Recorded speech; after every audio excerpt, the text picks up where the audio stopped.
संभल में प्राचीन विरासत का संसार।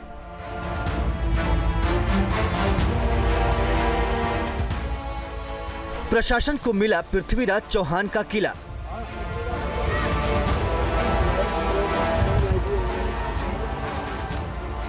संरक्षित और सुरक्षित करने की कवायद तेज। खंडहर नुमा ये किला प्राचीन भारतीय सांस्कृतिक विरासत की धरोहर है। प्रशासन को संभल में 2 ऐसी विरासतें मिली हैं जिनका नाता पृथ्वीराज चौहान से है। पहली विरासत बावड़ी है। बताया जा रहा है कि यहाँ पृथ्वीराज चौहान अपने सैनिकों के साथ पड़ाव डाला करते थे।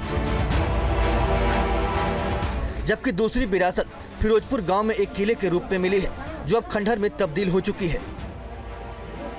खास बात यह है कि इस प्राचीन किले में पहले ही पुरातत्व विभाग का बोर्ड लगा हुआ मिला है। फिरोजपुर गांव में प्राचीन विरासत मिलने की जानकारी के बाद प्रशासन और एएसआई की टीम ने मौके पर पहुंचकर जायजा लिया। यहाँ फिरोजपुर का किला है जिसे सैयद फिरोज नाम के व्यक्ति ने 1656 से 59 के मध्य बनवाया था, जो एएसआई प्रोटेक्टेड मोन्यूमेंट भी है। उसका हमने विजिट किया और तो एएसआई की टीम भी हमारे साथ थी। उसके बाद जो नीमसार तीर्थ के अंदर एक कूप निकला है, जो जिसमें एकमात्र जागृत कूप यदि कहें तो वो वही निकला है, जिसमें 10 से 12 फीट के ऊपर जल भी उपलब्ध है। और तीसरा अभी जो राजपूत काल की बनी हुई राजपूत बावड़ी बोलते हैं इसको, वहाँ हमने विजिट किया है। प्राचीन किला और बावड़ी मिलते ही मौके पर लोगों का भी हुजूम उमड़ पड़ा। हर कोई इस धरोहर को देखने के लिए उत्सुक दिखाई दिया। प्रशासन ने साफ किया कि ऐतिहासिक धरोहरों को संरक्षित और सुरक्षित करने के लिए तमाम कोशिशें की जा रही है। इस नगर का इतिहास बहुत प्राचीन है। स्कंद पुराण हो, विष्णु पुराण हो, महाभारत काल का जो इतिहास है, उसके बाद में लगातार पृथ्वीराज चौहान की ये द्वितीय राजधानी रहा, सिकंदर लोदी की राजधानी रहा, तो एक लंबा इतिहास है यहाँ पे। तो इतिहास के अनेक अवशेष यहाँ हैं, बस उन अवशेषों को हमें सुरक्षित और संरक्षित करना है। संभल के चंदौसी में 150 साल पुरानी बावड़ी की खुदाई का काम भी जारी है।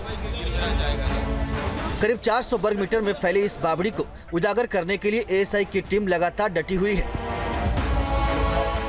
चंदौसी का लक्ष्मणगंज क्षेत्र 1857 से पहले हिंदू बहुल हुआ करता था। यहाँ सैनी समाज के लोग रहते थे, लेकिन अब यहाँ मुस्लिम आबादी ज्यादा है।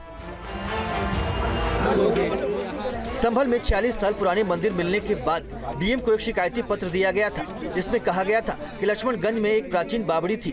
इसके बाद जांच शुरू हुई तो बस्ती के बीचों बीच प्राचीन बावड़ी मिली। जो ऐतिहासिक धरोहर है चंदौसी की बावड़ी कुआं का हमने यहाँ निर्माण के लिए और इसे उजागर करने के लिए जमींदोज हो गया था, उसे पुनः उजागर करने के लिए जिलाधिकारी महोदय से मांग की थी और शनिवार को यहाँ टीम भेज दी थी जिलाधिकारी महोदय ने इस मामले की गंभीरता को देखते हुए। और धीरे धीरे जब खुदाई हुई तो हमने भी कहा था कि यहाँ सीढ़ियाँ निकलेंगी और सीढ़ियाँ निकलनी प्रारंभ हो गई और जो इमारतें, जो मंजिल कमरे जो बने हुए हैं वो भी निकलने प्रारंभ हो गए।